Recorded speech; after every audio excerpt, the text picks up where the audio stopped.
What's going on, everyone? Welcome to this video. My name's Hayden, and in this video I want to talk about how I increased my profits this month. My net profit, okay, gross profit stayed around about the same, couple of hundred, 2, 3, 4, 500 quid difference. My turnover pretty much stayed the same, around the 20k-ish mark, okay, turnover. But how did I increase that? By 80%. The net profit I increased by 80%, give or take, this month. That's a huge increase. Okay, so my gross profit stayed about the same. My net profit increased by about 80%. How did I do that?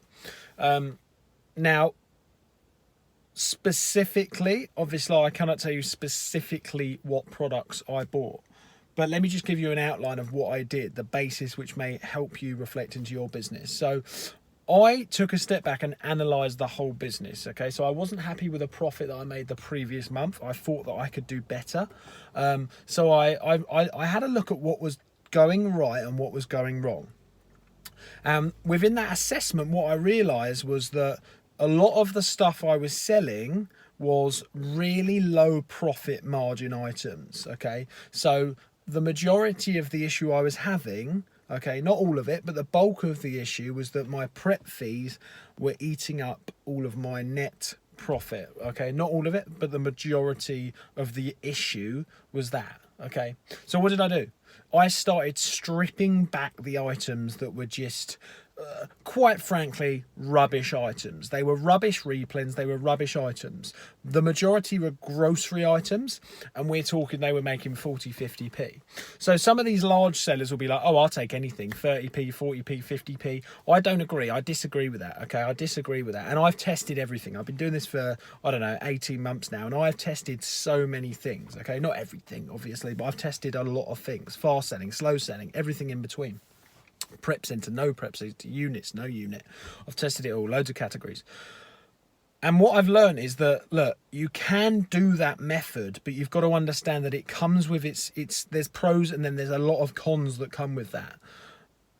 You may encounter issues with cash flow if you're going to do that. Okay, now if you've got your own unit, it's different. Okay, if you're using a prep center, you may come with issues. So what I realized was that I didn't want to live that life. I didn't want to spend my time having issues with cash flows where I've got a 15 grand prep bill because I'm making 20p 30p profit on an item. I didn't want that. Okay, so I raised the minimum profit that I was willing to accept. Okay, that's one of the biggest things I did. I raised the minimum.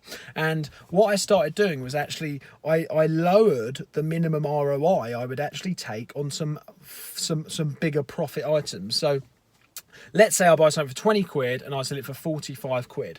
Let's say I was looking at, okay, so that's a slow-ish seller. Okay, it's a slowish seller, but it's making me 10 quid every sale. Let's say, for example, say.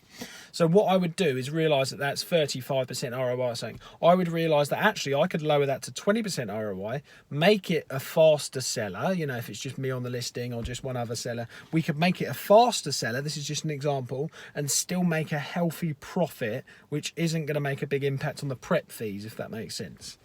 So that means that even if I sold 1,000 of them in the month, the prep bill would reflect the profits really, really well, okay? It wouldn't do the same if you were only making 30 or 40p on a grocery item and you sold 1,000 of them, because your prep bill is going to be the same. You're going to be spending the same on the prep bill-ish for every single bit of profit you make on the item, and that's a problem for a cash flow point of view until you're stocked up. But it's always going to be an issue, in my opinion. So what I did was lowered the ROI on the higher profit items, and I actually made sure that if I was selling the lower profit items, that they were over like £1.30, £1.40 profit, and the ROI was 40-50%. So no more would I sell items that were 20% ROI and making me 40-50p. Not that a lot of them were, but some of them were. So basically I scrapped grocery. And what I did was tweak a few different areas with the advertising costs and stuff, which didn't have a massive impact, to be honest, at all. I don't think it's had any impact, but I took a step back, and I also looked at an example of other things. What was my prep center doing the boxes? I realised that there was a bit of a gap where, everyone does things different ways, so there's nothing against them, but they were selling too many boxes that were the larger boxes at 23 kilograms when I know that you can, from my past experience in a unit, I found that actually I preferred sending the £3.62 boxes, the up to the 15 kilograms. So I told them that, and I'm probably saving 50, 100 quid a month there. I managed to get some of my other services. I managed to save some money on my services that I use. So I've made these tweaks, and I'll continue to make these tweaks. Getting into a niche was another big one, you know, making sure that I was in a niche, so, you know, making sure I was utilising that whole niche, utilising all the brands and the products within my niche, or instead of trying to chase hundreds of different things. That gives you a little idea of the differences that I made to increase my net profit. So it's not, you know, turnover is vanity and profit is sanity, and I've just proved it there. I've increased the net profit by about 80%, and I'm shocked by it, but it works. So tweak. Make sure you like the video if you enjoyed it. Please make sure to subscribe if you enjoyed it. That'd be great, and I will see you in the next video.